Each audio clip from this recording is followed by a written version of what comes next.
Ok. Então tá, gente, hoje a gente vai falar sobre o método Solomon, que é um método para divisão da amostra que foi proposto agora na nova versão do Factor. Bom, a divisão da amostra basicamente consiste em você dividi-la, né? Você tem uma amostra de uma quantidade X de pessoas e você divide essa amostra em subamostras. Geralmente são duas, né? Duas partes, mas pode ser mais do que duas também. E essa é uma prática muito comum nas pesquisas quantitativas, né? Sobretudo quando a gente pensa em análise fatorial exploratória e confirmatória. Só lembrando, então, que a análise fatorial exploratória é aquela em que a gente tem vários itens, a gente joga lá no programa e ele sozinho, a partir de várias e várias técnicas, vai encontrar esses fatores ali a partir da variância comum desses itens. E na análise fatorial confirmatória é o oposto, né? Então a gente já diz para o programa quais itens vão ser incluídos em cada fator. Então tem algumas diferenças que vão ser importantes para a gente pensar nessa questão da divisão da amostra. Por quê? Porque a divisão da amostra é muito utilizada na construção e na adaptação transcultural de instrumentos, né? Então, primeiro a gente faz uma análise fatorial exploratória para explorar esses dados e estabelecer uma hipótese de qual é a estrutura fatorial desse instrumento em questão.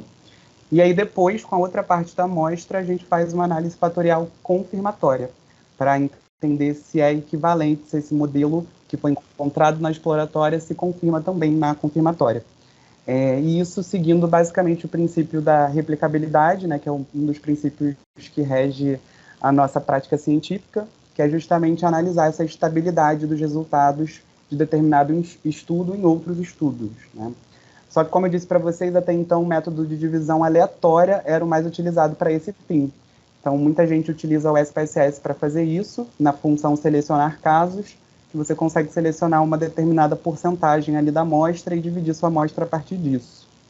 Essa é uma técnica que ela tem uma tendência a ser estatisticamente equivalente, né? Tem uma tendência as duas partes da amostra foram divididas aleatoriamente sejam equivalentes, porém, ao mesmo tempo, não há garantia que essa equivalência vai realmente acontecer. Então, caso você encontre um resultado semelhante fazendo essa técnica de divisão entre a AF e a AFC, possivelmente significa que a divisão da amostra foi equivalente, né? Que essas subamostras foram equivalentes. Mas caso você encontre resultados discrepantes, pode indicar que houve algum problema nesse processo de divisão aleatória. Aqui eu coloquei um vídeo que está no YouTube, né, que explica como fazer essa divisão aleatória no SPSS. Também pode acessar o vídeo direto pelo QR Code, mas eu não vou falar sobre esse aqui, porque o nosso intuito é falar sobre o Solomon. Solomon, então, é uma nova técnica de divisão da amostra, que foi proposta pelo Lorenzo Ceva. Lorenzo Ceva, que é um dos criadores do Factor, né, que é um programa estatístico que eu gosto bastante, que eu acho bem intuitivo, assim, bem interessante. E, basicamente, é uma técnica para que a gente divida a amostra em subamostras equivalentes, levando em consideração a variância comum dessas amostras, né? Então, o Lorenzo Ceva ele apresenta essa técnica nesse artigo aqui, de 2021, e essa técnica está disponível na versão mais recente do Factor, que é um programa gratuito, né, lembrando. Também existem algumas extensões para outros programas para você inserir o Solomon. E aí, basicamente, a análise fatorial ela é feita com base em uma matriz de correlação, seja uma matriz de correlação de Pearson, se você tiver dados mais lineares, ou uma matriz policórica, se forem dados ordinais, como a gente costuma usar em escalas Likert, né? E aí a gente costuma utilizar uma técnica chamada KMO, que basicamente vai nos dizer sobre a fatorabilidade dessa escala, dessa matriz de dados que você está jogando ali no programa. Então, o KMO ele vai estar relacionado com a variância comum, ou seja, com a variância que os itens compartilham dentro de um determinado fator. Todos os itens do fator compartilham aquela variância ali. O que significa que apenas matrizes que tenham alto nível de variância comum vão ser adequadas para análise fatorial e vão indicar um KMO que seja adequado, né? E essa técnica do Solomon, ela é baseada no KMO.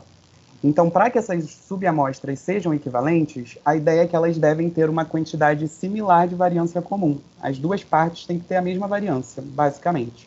E para a gente entender isso, a gente faz o KMO das duas partes e compara esse KMO. Então, a fórmula, né, enfim, o cálculo que é feito é esse aqui, que, enfim, Comunalidade é um termo que aparece muito, né? Então pode ficar um pouco confuso assim, qual tipo de comunalidade a gente está falando, mas eles chamam de S mesmo, né? Índice de comunalidade. E aí esse S vai variar de 0 a 1. Quanto mais próximo de 1 ele chegar, mais significa que os KMOs são parecidos e, portanto, as subamostras vão ser equivalentes, vão apresentar a mesma ou o máximo possível da mesma variância entre essas duas partes. Um ponto importante é que a divisão dessas subamostras só vai ser recomendada em amostras grandes. Se for uma amostra pequena, o S, né, esse valor aqui, ele vai tender a ser um pouco menor. Quanto maior a amostra, maior vai ser a possibilidade da gente alcançar um S que se aproxima de 1. E aí, se as duas amostras realmente forem equivalentes nesse sentido de variância comum, a gente pode afirmar que o resultado que a gente encontrar vai, na verdade, estar refletindo o verdadeiro modelo fatorial, né, na população em geral, se esse modelo fatorial existir. E também a gente fica um pouco mais assegurado de que o método de divisão dessa amostra que a gente utilizou não tem nada a ver com essas conclusões que a gente encontrou. Então, é uma maneira um pouco mais segura de dividir a amostra do que a divisão aleatória que era feita até então. O factor, ele vai indicar esse S, ele vai fazer, né, essa técnica Solomon logo quando você coloca os dados nele. Só que ele não te salva automaticamente, ele não salva automaticamente para você essas duas partes da amostra. Então a gente ficou um pouco confuso em como fazer isso, sobretudo porque não tem tutoriais e informações na internet muito claras. Então a gente teve que ir mexendo, né, descobrindo na prática. Aí eu acabei descobrindo, vou mostrar para vocês agora como faz, é bem simples. Então basicamente a gente abre o Factor, e aí a gente tem que ler, né, aqui a gente tem o layout básico do Factor. Toda vez que a gente abre o Factor, a gente vai inserir os nossos dados aqui no programa. Então, a gente vai optar aqui por esse primeiro botãozinho, né, para ler os nossos dados. E aí a gente vem aqui para que a gente possa efetivamente upar, né, os dados, colocar os dados aqui. Então, eu estou utilizando o meu banco de dados agora da amostra mesmo. Então, aqui aparece para a gente o número de participantes, 1.735 participantes, e o número de variáveis que a gente tem, ou seja, o número de itens que tem na escala. Lembrando que toda vez que a gente usa o Factor, a gente tem que ter um banco de dados que tenham apenas os nossos itens, os itens da escala que a gente quer avaliar.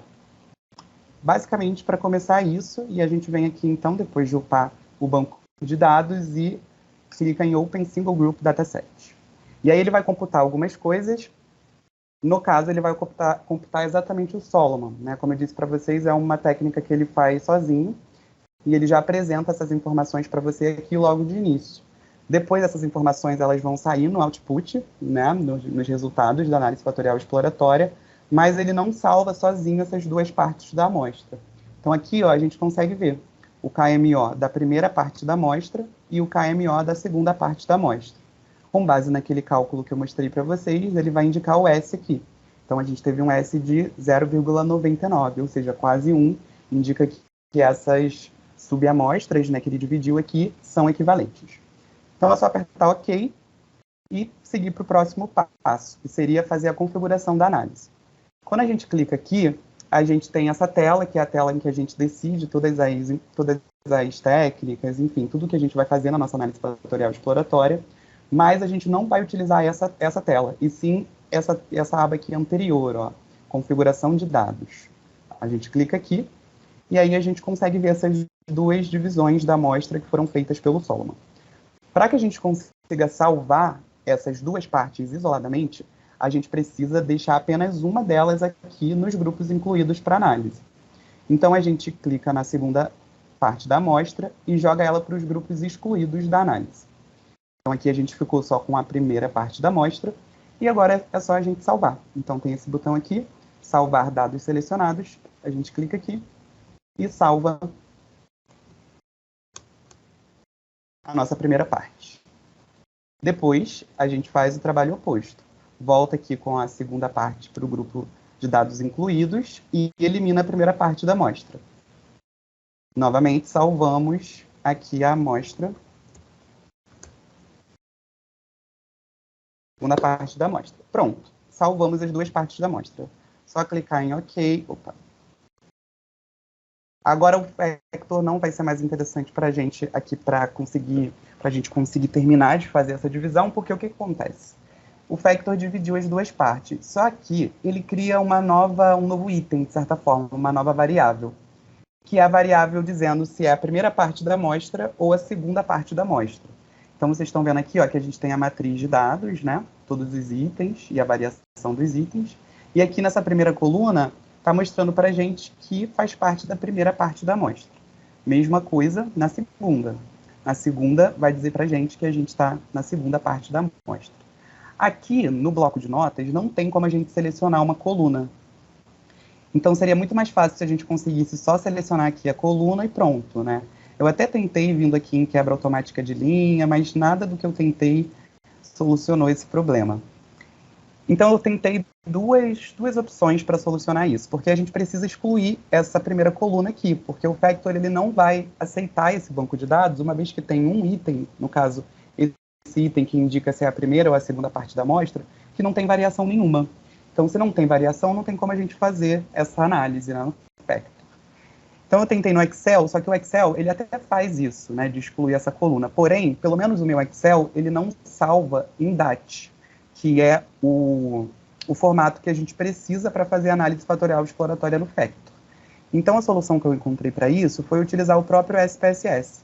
Então, a gente vem aqui no SPSS, abre os nossos dados, abre os nossos dados. No caso, a gente vai abrir um de cada vez, né? Primeiro a primeira parte, depois a segunda parte. Então, aqui a gente precisa selecionar o arquivo, né, que a gente vai abrir, no caso é o DAT. E aí aqui a gente consegue selecionar as nossas amostras. Então, vou selecionar a primeira parte da amostra. Ele vai ler aqui, como é um formato diferente, né, ele vai pedir para a gente configurar alguns aspectos, vai aparecer essa caixa aqui. Nesse primeiro momento, a gente não precisa selecionar nada, passa para o próximo. E a única seleção que a gente precisa fazer aqui nessa assistência de importação de texto é mudar esse aqui de delimitado para largura fixa. Porque se você deixar em delimitado, o SPSS vai criar uma variável de divisão entre cada uma das suas variáveis. Então, vai te dar muito mais trabalho de exclusão depois. Como se ele criasse uma linha só para dividir, quer dizer, ele cria uma coluna só para dividir os itens. Então, vai ficar item 1, coluna 1, item 2, coluna 2. E a gente não tem interesse nisso. Então, se a gente optar aqui por largura fixa, as variáveis vão ser alinhadas em colunas de largura fixa. E é isso que importa para a gente. Essa é a única configuração que a gente precisa fazer aqui. Então, segue para o próximo, próximo, próximo, próximo, concluir. Não precisa mexer em mais nada aqui. Ele vai abrir o output, né, como sempre. Mas o output aqui, nesse caso, não importa. Também importa aqui a visualização dos dados. Então, lembrando, né, mostrei para vocês que a gente tinha 29 itens. Então, aqui a gente está com 30 itens, porque tem aquela primeira variável indicando se é a primeira ou a segunda parte da amostra. Então, é muito simples. É só a gente vir aqui na variável número 1 e excluir, eliminar a variável. Agora, a gente voltou a ter 29 variáveis, apenas as variáveis da escala do instrumento em si. E como o SPS salva em DAT, é só a gente vir aqui e salvar em DAT. E aí eu vou, inclusive, substituir esse aqui, ó, porque o outro não me interessa, e vou selecionar DAT e salvar. Substituir sim, porque o outro não me interessa. E pronto, ó, agora a gente tem a primeira parte da amostra, e ela não tem mais aquela primeira variável que foi criada para dizer se era a primeira ou a segunda parte do método Solomon. Não vou fazer com a segunda, porque é basicamente a mesma coisa. É, na verdade, exatamente a mesma coisa, né? Mas a ideia é essa. E agora é só a gente voltar aqui no Factor. E aí a gente vai ler, ó, os nossos novos dados. Aí aqui a gente tem 29 itens. Se a gente jogasse direto a divisão feita pelo Factor, seriam 30, ó. E aí o que acontece? Se a gente tentar selecionar, ele vai dizer, ó, variável número 1 não tem variância. Então não tem como a gente fazer a análise.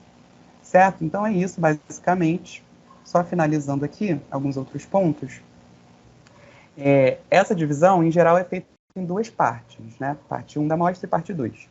Porém, caso você queira fazer a divisão em mais de duas partes e ser um número par, ou seja, em 4, ou 6, ou 8 partes de sua amostra, você pode fazer isso. Então, você vai aplicar o Solomon diversas vezes. Então, primeiro você aplica na amostra principal, como a gente fez aqui no exemplo. Depois, você aplica em cada subamostra ou seja, em cada uma dessas partes que foram divididas inicialmente, até você alcançar o número que você deseja de subamostras. Você também pode fazer essa divisão levando em consideração uma variável externa, então, por exemplo, o gênero. Então, primeiro você divide os grupos pela variável externa, aí você pode usar o SPSS, o JASP ou outro programa. E aí depois, cada um desses grupos, só o grupo de homens e só o grupo de mulheres, serão divididos pelo Solomon. Depois que você tiver essas 4 partes, né, 2 partes do grupo masculino, duas partes do grupo feminino, você vai juntar cada uma delas. Então, uma parte do grupo masculino com uma parte do grupo feminino, mais uma parte do grupo feminino com a outra do grupo masculino. Então, você vai conseguir dividir isso, selecionando essa questão do gênero inicialmente. O Lorenzo Serva também propõe uma adaptação para o uso do Solomon, se você quiser dividir a sua amostra em um número ímpar, né? Então, em 3, em 5, em 7 partes. Então, se vocês tiverem interesse, ele explica lá o passo a passo nesse artigo de 2021, né, no artigo de apresentação do Solomon. A gente estava até perguntando, a gente estava discutindo com o professor Fernandes por que será que tem esse nome, né, Solomon. Eu não encontrei nenhuma explicação para isso, mas o professor Fernandes teve um insight que possivelmente é por conta da história do Salomão da Bíblia, né, que o Salomão, depois que ele morreu, teve a divisão lá das tribos de Israel e de Judá. Não é isso. Não é isso, Mateus. Mateus, as mulheres estavam brigando, diziam que a criança era... Uma dizia que a criança era sua, outra dizia que a criança era sua. Então, como ele era muito sábio, né, ele pegou a espada e disse assim, bom, vamos partir a criança ao meio, então, né? Entendeu? Entendi. E não, aí a mãe verdadeira, diz que a mãe verdadeira aí disse assim, não faça isso, pode ficar com a criança, então. Pô, aí ele descobriu quem era realmente a mãe da criança. É uma história um pouco mais pesada, né? Quando o senhor falou de Salomão, eu imaginei porque tem aquela questão, né, que depois que ele morreu, foram divididas as tribos de Israel e de Judá em 2 partes. Enfim, pode ser por isso que são só algumas confabulações nossas, né? Mas não tem nenhuma explicação verdadeira sobre o motivo de ter esse nome Solomon. Mas, bom, para finalizar, então, só alguns pontos de reflexão, porque esse método de divisão da amostra, ele não está sendo consensual na literatura científica nos últimos tempos, né? Então, tem alguns psicometristas que indicam que não é possível você confirmar um modelo que tenha 2 ou mais fatores que você encontrou na análise fatorial exploratória na análise fatorial confirmatória, porque partem de princípios diferentes, né? Como eu disse lá no início para vocês, a análise fatorial exploratória, todos os itens vão carregar em todos os fatores. Na análise fatorial confirmatória, não. Somente os itens que você selecionou para aquele fator vão carregar naquele fator. Então, se você tiver mais de 2 fatores, você não vai estar comparando exatamente a mesma coisa, o mesmo método, né, de cargas fatoriais e de correlação entre os itens. Então, tem algumas críticas em relação a isso. Um outro ponto também é que a divisão da amostra, ela vai gerar 2 amostras, na verdade, 2 metades de uma mesma amostra. Então, ou seja, vão ter características psicométricas muito parecidas, né? Então, se você dividiu e elas realmente são amostras equivalentes, subamostras equivalentes, elas têm essa tendência a apresentarem as mesmas características psicométricas de forma geral, né? A mesma variância, o mesmo erro, tudo, assim, basicamente. Então, tem uma tendência a você encontrar os mesmos resultados na análise fatorial exploratória e na confirmatória. Então, você pode, dizer que você replicou os seus dados encontrados na exploratória na confirmatória e encontrou os mesmos resultados, mas pode acabar sendo, na verdade, só um efeito mesmo dessa divisão, uma vez que essas subamostras são equivalentes, né? São exatamente a mesma amostra dividida em 2 partes.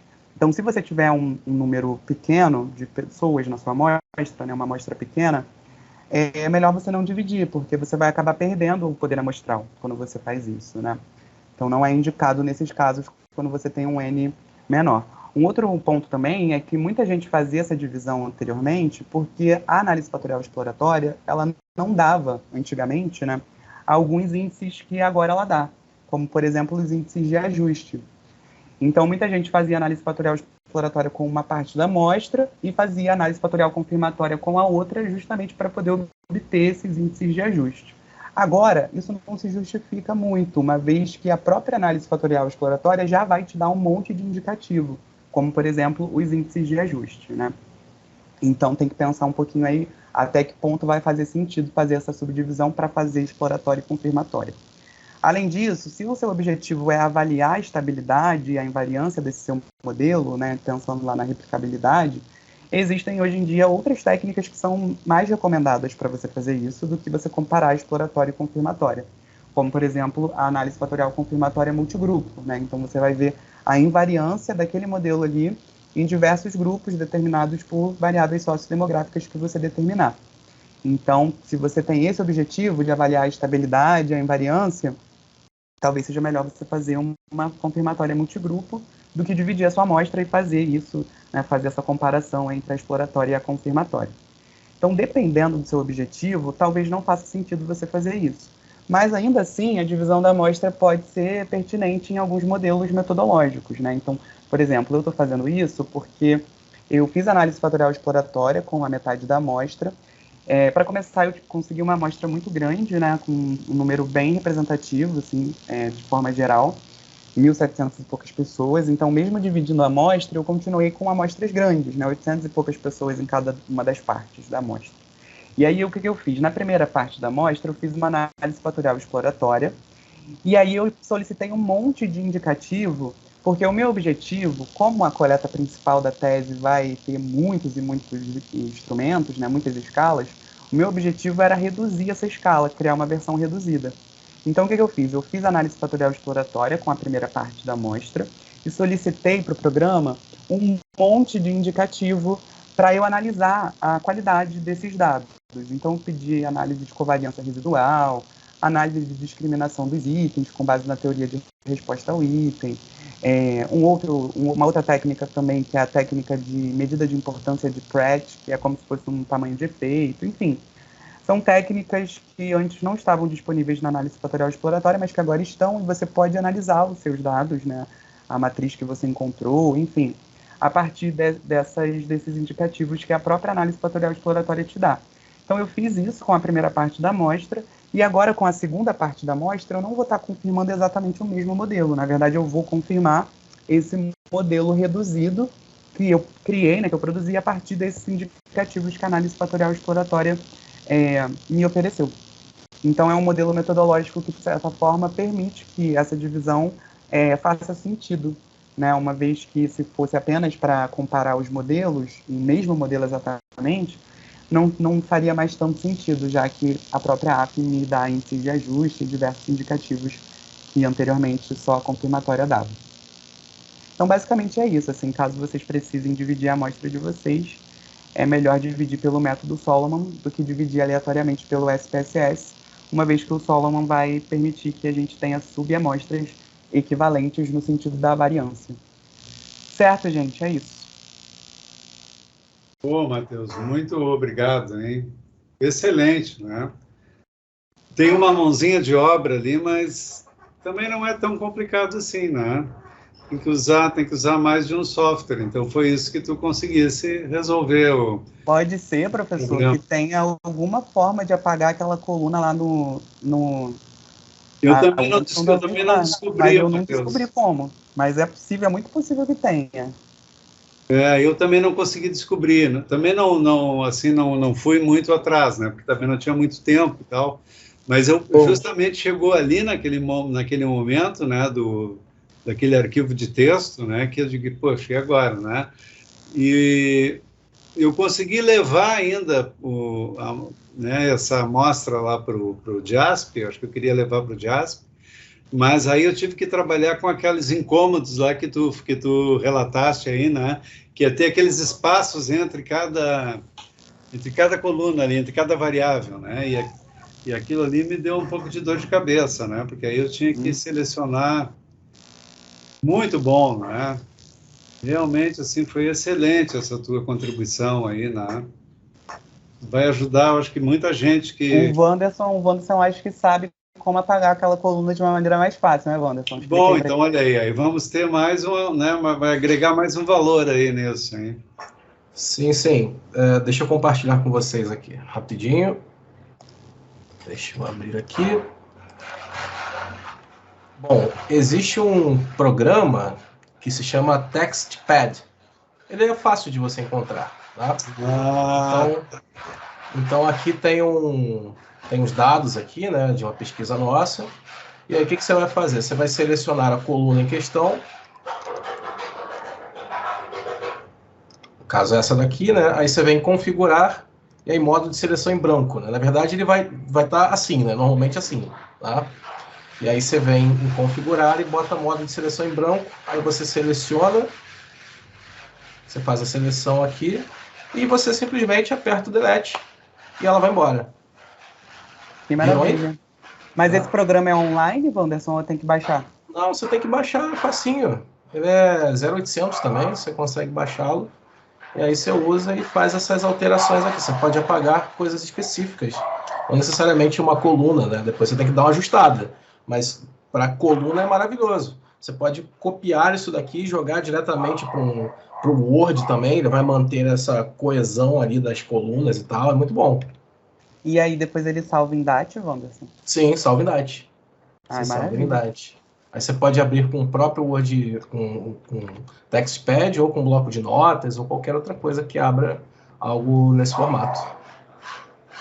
Eu tinha salvado também num outro tipo de DAT, que eu nem sabia que tinha diferença, mas parece que é um DAT Unicode, alguma coisa assim. Isso, tem também. Só que aí o Wanderson, só que aí o Pector não reconhece. Eu acho que ele só reconhece mesmo aquele DAT, que é o ICE, né?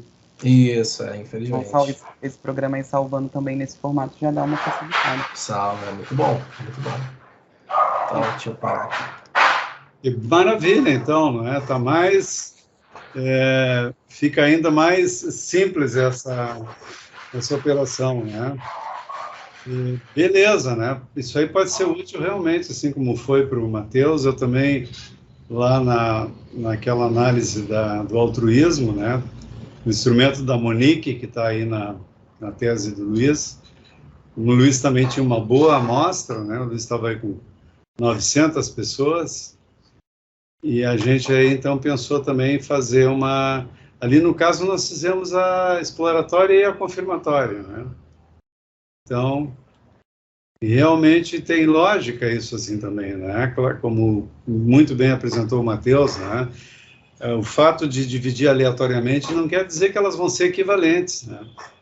Porque aí está baseado na probabilidade. Isso pode ser mais equivalente, menos equivalente, né? Vai depender muito do sorteio ali, né?